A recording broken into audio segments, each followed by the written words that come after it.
तस्वीरें इस वक्त हम पहले दर्शकों को बता दें, अमित शाह ने फूलों का गुलदस्ता भेंट करते हुए शुभकामनाएं दी। अब हरियाणा के मुख्यमंत्री मनोहर लाल खट्टर की ओर से शुभकामनाएं दी गई। मध्य प्रदेश के मुख्यमंत्री शिवराज सिंह चौहान के द्वारा शुभकामनाएं दी गई।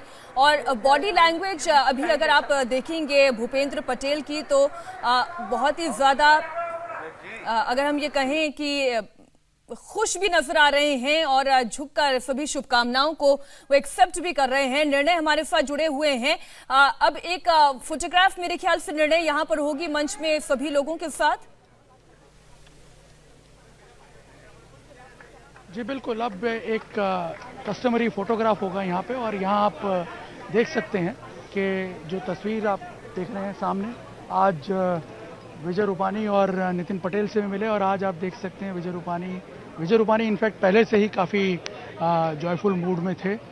उनके चेहरे पे कोई शिकन नहीं दिख रही थी, लेकिन नितिन पटेल का भी जो जेस्चर आज दिख रहा है वो काफ़ी सेटिस्फाइंग जेस्चर दिख रहा है आज कल के बनिस्बत। और ऐसा लगता है जैसे उन्हें कुछ मैसेज कन्वे किया गया है पार्टी शीर्ष नेतृत्व द्वारा। आज सुबह जाकर के भूपेंद्र पटेल उनसे मिले भी थे।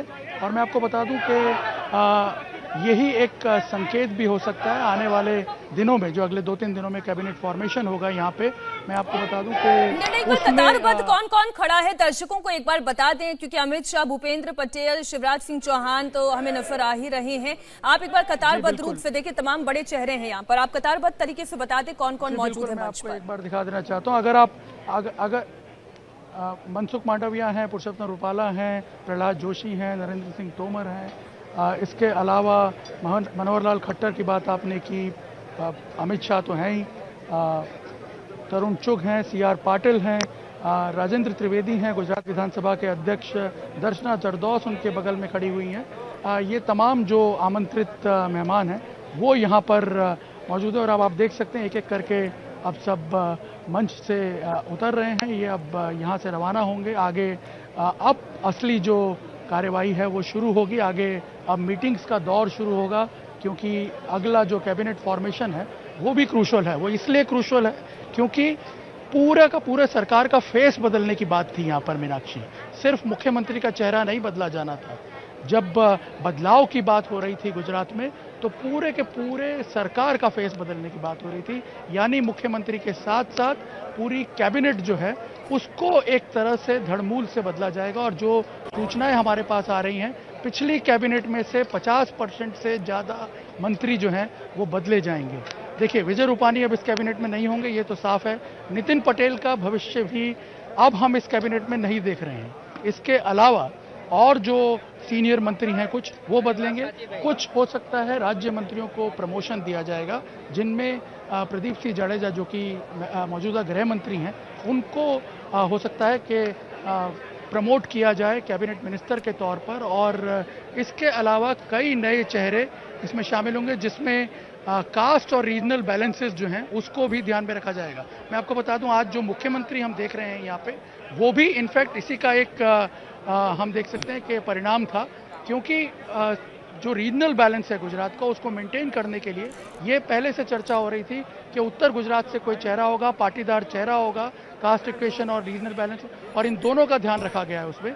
लेकिन कंफ्यूजन सबको एक यही था कि कोई बड़ा चेहरा होगा, इसीलिए प्रफुल्ल पटेल और नितिन पटेल के नाम की बहुत ज्यादा चर्चा हो रही थी। लेकिन आपने एक बहुत महत्वपूर्ण बात निर्णय आपने कही है, इस पर मैं थोड़ी सी राय देवेंद्र की भी ले लेती हूँ। निर्णय ने अभी अभी ये जानकारी दी कि बहुत ज्यादा भविष्य इस कैबिनेट के अंदर नितिन पटेल का दिखाई नहीं देता है। जो आपके सोर्सेज हैं वो क्या बताते हैं देवेंद्र, की कैबिनेट का अब स्वरूप क्या हो सकता है? नितिन पटेल की बात करें तो निश्चित तौर पे इस कैबिनेट में उनके लिए जगह होता दिखाई नहीं दे रहा। और राजनीतिक तौर पर भी आप देखें तो, क्योंकि जो सीएम हैं वो पाटीदार समाज के हैं, फिर उसी समाज के डिप्टी सीएम भी हों, ये संभव नहीं। डिप्टी सीएम क्योंकि नितिन पटेल रह चुके हैं, तो अब जाहिर तौर पर उससे अलग कोई और भूमिका शायद उन्हें स्वीकार ना हो। तो ये सारी चीज़ें निश्चित तौर पर ये दिखा रही हैं, इंडिकेट कर रही हैं कि संभव है कि इस एक्सपेंशन में नितिन पटेल की भूमिका ना हो। और वहाँ पर फिर निश्चित तौर पर अगर ऐसा होता है तो पार्टी को उन्हें समझाना होगा कि उनकी आगे की भूमिका किस रूप में होगी, क्योंकि अगले साल चुनाव होना है। तो पार्टी जाहिर तौर पर नितिन पटेल बहुत अनुभवी नेता हैं और इतने सालों से बीजेपी में उन्होंने योगदान दिया है, तो पार्टी उनको अच्छे मूड में ही रखकर कुछ और भूमिका उनके लिए सोच रही होगी। इसके अलावा 3-4 मंत्रियों के बारे में तो यहाँ से इंडिकेशन है जो कि बड़े मंत्री हैं उनको ड्रॉप किया जा सकता है, और उसमें आप देखें तो कुल मिलाकर ये कोशिश की जाएगी एक मैसेजिंग की कि जो एंटी इनकम्बेंसी का फैक्टर जो है, जो बैगेज है, इस फेरबदल के साथ उस बैगेज को पीछे छोड़ दिया गया है ताकि अगले चुनाव में कोई परेशानी ना हो। मीनाक्षी जी, निर्णय अब आप ये बताएं कि बहुत ज्यादा भविष्य इसमें देख नहीं पा रहे हैं, क्योंकि मुझे एक बयान ध्यान आ रहा है जो नितिन पटेल ने दिया था और उन्होंने कहा था कि आप इंतजार कीजिए, आगे अच्छा ही होगा। तो ये आगे अच्छा ही होगा से उनका मतलब क्या था, वो कहना क्या चाह रहे थे, आगे वो कौन सी भविष्य देख रहे हैं अपना? देखिए, मैं आपको बता दूं, नितिन पटेल के अंदर एक गजब का कॉन्फिडेंस हम देख रहे हैं। भले ही वो नाराज हैं, भले ही वो दुखी हैं, भले ही वो आहत हैं, लेकिन उनके अंदर हम एक कॉन्फिडेंस देख रहे हैं। और ये कॉन्फिडेंस की वजह भी है। इस कॉन्फिडेंस की वजह ये कि वो एक बहुत ही बड़े समुदाय को बिलोंग करते हैं, काफ़ी जिसका वजन है, जिसका वजूद है गुजरात की राजनीति में, जिसका प्रभुत्व है गुजरात की राजनीति में, और नितिन पटेल का उस समाज में काफ़ी अच्छा प्रभुत्व है। दूसरा, नितिन पटेल एक बहुत इंपॉर्टेंट कैंपेनर भी साबित होने वाले हैं आने वाले चुनाव में। ऐसा नहीं है कि आने वाले चुनाव के प्रचार में, चुनाव के प्रबंधन में उनकी कोई भूमिका नहीं होगी। इसलिए पार्टी, आप खुद भी जानते हैं कि एक इतने इम्पॉर्टेंट जो एलिमेंट है पार्टी का, उसको आप तुरंत राइट ऑफ नहीं कर सकते हैं। इसलिए नितिन पटेल को ये पता है कि उनका जो इम्पोर्टेंस है वो ख़त्म नहीं हुआ। हालांकि सरकार बदल गई है, उसके अनेक रीज़न हो सकते हैं, लेकिन नितिन पटेल की जो पर्सनैलिटी है और जो उनका योगदान रहा है, जो उनके पास एक्सपीरियंस है, उसको देखते हुए पार्टी उनका उपयोग हम जरूर करेगी। हो सकता है ऐसी भी चर्चाएं चल रही हैं, हालांकि ये एक गेस वर्क है अभी।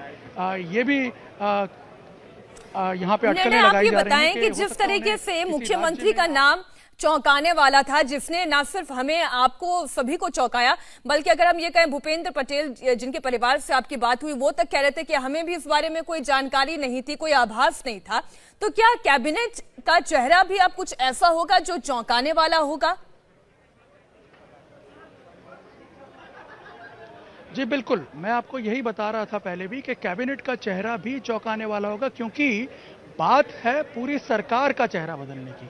एक तरह से आप एक पूरा रिफ्रेश कर रहे हैं सारे नैरेटिव को आप पूरा रिफ्रेश करने जा रहे हैं, और शायद यही इन परिस्थितियों में सूट कर रहा है पार्टी को। क्योंकि मैं आपको बता दूं कि जिस तरह का माहौल यहाँ बनता हुआ नजर आ रहा है, जो नेताओं से बातचीत चल रही है, आने वाले 4 महीने, आने वाले 5 महीने गुजरात की राजनीति में सिर्फ और सिर्फ एक माहौल बनाने के होंगे।